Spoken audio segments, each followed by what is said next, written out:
Do you feel burnt out? Am I burnt out? Are we all burnt out? What is burnout? How do we get burnt out? And how do we deal with it or overcome it? That's all the questions that I'm going to try to address in this video. So make sure you stick around because this is going to be a really informative one.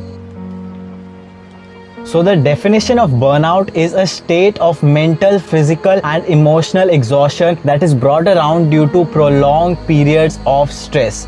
From the definition, it is clear that burnout is brought on by a prolonged period of stress. So this debunks the ideology that burnout is only caused by overworking. Because how many times that you feel stress, it is caused by overworking. Like, I'm not talking about being stressed and then overworking. I'm talking about experiencing stress because you're overworking. I'm sure that all the time that you experience stress, it is not caused by overworking. So stress is basically a state that is brought about by a mismatch between two variables.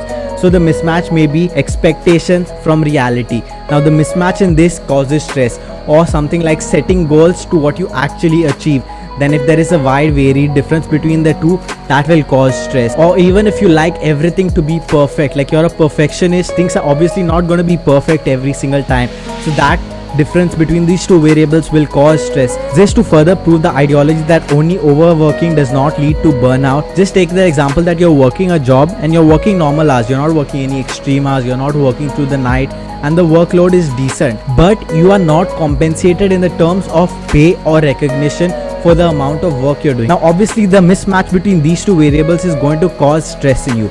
Now if this is not addressed and if this problem is not resolved, this mismatch is not resolved, over a period of time, this stress will keep on increasing and it will reach to the point where you'll burn out.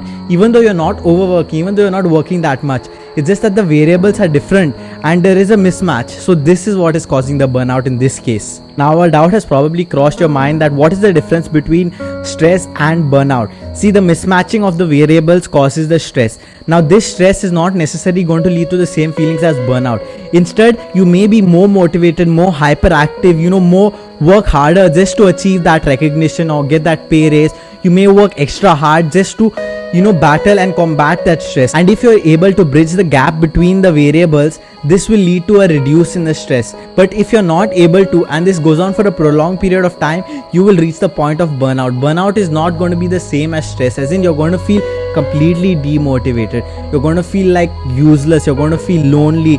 You're just going to feel like not doing anything, like you do not have a purpose anymore. That fire to actually go and deal with the stress is not going to be there. It's just the opposite. Now the next aspect is, how do you overcome burnout or how do you deal with burnout? Many people will tell you that you need to take more breaks, take a long vacation and just go somewhere. I mean, I'm not saying not to take a long vacation. I'm not saying not to take more breaks. That is all good. But think about this. The mismatch is being caused by something else. Now you going for a vacation, that's all fine and good. Like you'll enjoy, you'll relax and that you'll come back. But when you come back, that mismatch is not going to be solved. So that stress is going to keep coming back and that burnout is going to keep happening. So, completely going for vacations every single time you feel burnout is not the actual solution.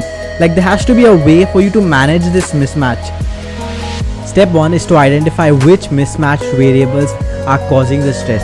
It could be pressure from your boss, the work timing not being compensated enough in terms of salary or recognition in your work. It could be many reasons. You need to identify which are the variables and which variables are getting mismatched and leading to stress. And another thing I want to add is that it's very easy to think that this is not normal because of the way that media portrays and glorifies hustle culture.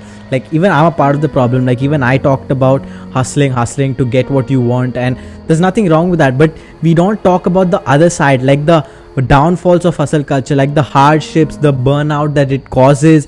And believe me, to some extent it does cause burnout in every single one who you see, but they just don't portray it and put it on media because, well, honestly it doesn't get the views. Now the next step is re-evaluate and prioritize. Now you already identified what are the mismatches that are leading to the stress. So now you have to re-evaluate those. For example, your work. Say that you're working long hours or you're working normal hours, but you do not enjoy your work. You actually hate it. You find it boring, but it pays you well. Now I want you to re-evaluate that situation. Like, is that extra money worth your happiness, worth your time? Wouldn't you rather spend that time with your family, with loved ones, or doing doing things you love, I mean, isn't it okay to sacrifice that extra money just so that you can be happy? You have to decide. You have to make the priority list according to what is your number one priority. You know, devote more time to your higher priorities things. It makes no sense to devote more time to things that are lower on your priority list. Another example is your friend group. Are you always like or you know, complaining or talking about all negative stuff when you're with your friends? Well, you might think that that is only a waste of time,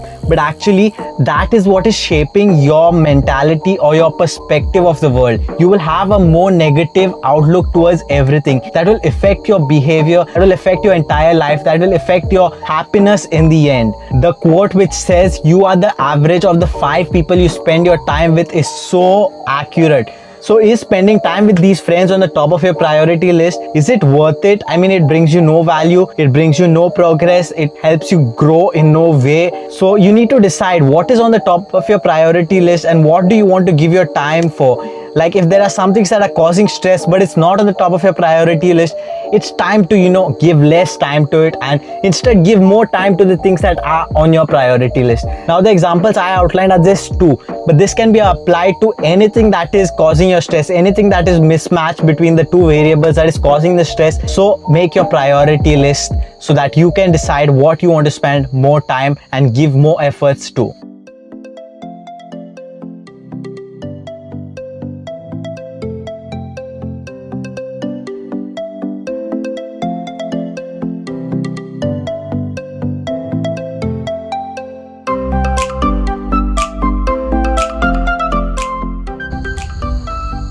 This is the last step and the most important of them all.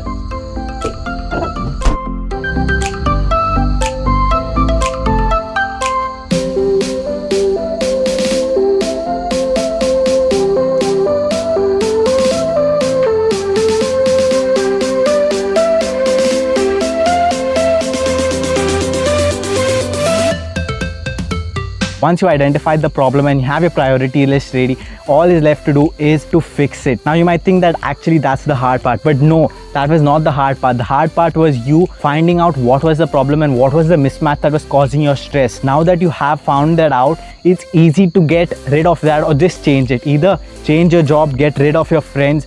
The solution is pretty simple, but you do not want to accept it because you're scared to take that decision. For example, your friends are being negative, and you know the solution is to either drop them or reduce the amount of time you spend with them. Now you will not accept that as a solution because they're probably your friends for a long time and you know you've known each other for so long. Ask yourself the question, do you really want to spend the rest of your life being with these friends who make you feel negative, who make you feel worse, who give you a bad perspective of life and you know be unhappy inside? Or do you want to grow and you want to be a better version of yourself? Now I'm not telling you to drop your friends, like in some cases you might have to do that, but at least reduce the amount of time you spend with them and just focus your time and your energy on things that you know give you a positive outlook on life, things that boost your confidence, things that make you feel better about yourself. See, a machine that is broken is not going to work no matter how badly you want it to work. So unless you fix the problem or fix what is broken in that machine, it's never going to work. It's the same with yourself. Unless you fix the problem after identifying it, you're not going to be able to grow. You're not going to be able to do what you're supposed to do, what you want to do. Now some bonus points which can help you deal with stress and deal with burnout is exercise regularly,